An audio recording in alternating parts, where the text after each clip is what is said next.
Football খেলা কার না ভালো লাগে? তাও যদি হয় নিজেদের মধ্যে তাহলে তো কোনো কথাই নেই। গত শুক্রবার আমরা এলাকার সবাই মিলে একটা ফুটবল খেলার আয়োজন করেছি।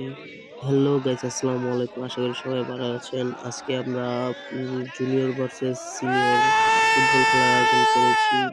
যে দলই জিতুক না কেন সবাই মিলেমিশে খেলবো এবং খাওয়া-দাওয়া করবো এবং দিনটাকে শেষ মুহূর্তে এনজয় করবো। এই হিসেবে ছবি রাখার জন্য সবাইকে বললাম একটা স্লোগান দিতে। সবাই স্লোগান দিতে ব্যস্ত কিন্তু কাজের কাজ কিছুই হচ্ছে না। খেলার জন্য তর সইছে না, তাই ছবি তোলা রেখে ফুটবল নিয়ে ব্যস্ত হয়ে পড়ছে এবং সবাইকে একসাথে করতে পারলাম না।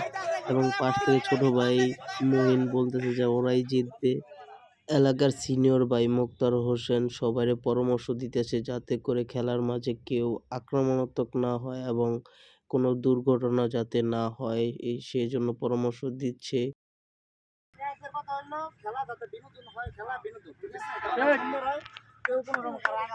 আমরা সবাই ওনার কথায় মাথা রেখে খেলার জন্য প্রস্তুতি নিচ্ছি। এরপর আমরা সবাই মিলে জাতীয় সঙ্গীত পাঠ করলাম। এখানে এলাকার টুনটুনি থেকে শুরু করে বড় পোলাপানরা সবাই উপস্থিত ছিল। দেখতে সবাই ভালো লাগছে।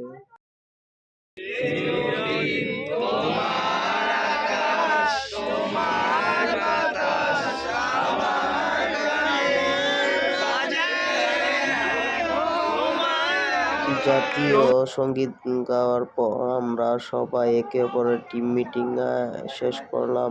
কে কোন পজিশনে খেলবে তার জন্য ডিসিশন নিচ্ছি এবং পাশের ওরাও ওদের টিম মিটিং প্রায় ইতিমধ্যেই শেষ করে ফেলছে।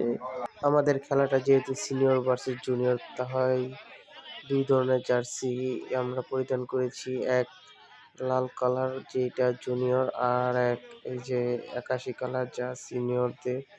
তো এরপর আমাদের খেলা শুরু হয়ে গেছে। সবাই দুর্দান্ত খেলছে। সর্বশেষ গোলের স্কোর হয়েছে ১-১। আমরা একটা গোল হজম করেছি। তো শুনুন গোলকির কাছ থেকে। কি করবো বলটা লাগে না, আজারের সময় পাস করতেছি, আবার হলে মিডলের ক্যাপ্টেন হলে মাঝে মাঝে ফাঁকিবাজি করি। এলে তো একটা গোল খেয়ে লাইছেন। অ্যাকচুয়ালি এটা আমার দোষটা, এনে মনে করেন আমগো দেই লেফারি মনে করেন ২ নম্বরই করছি। টাইব্রেকারে আমরা ২-৩ গোলে জয়লাভ করছি এবং আমাদের ট্রফি তুলে হাতে দেন আমাদের বড় ভাই মোক্তার হোসেন ভাই। এটি স্মরণীয় হয়ে থাকবে। আমরা চাই বছরে ২ টাইম এইভাবে টুর্নামেন্ট আয়োজন করা হোক। আমরা এখন প্রথম স্থান অর্জন করেছি। এই যে আমাদের বড় ভাই আমাদের ট্রফিটা তুলে দিবে। এই যে আমাদের সেকেন্ড। ভালো থাকবেন। আজ এই পর্যন্তই। আল্লাহ হাফেজ।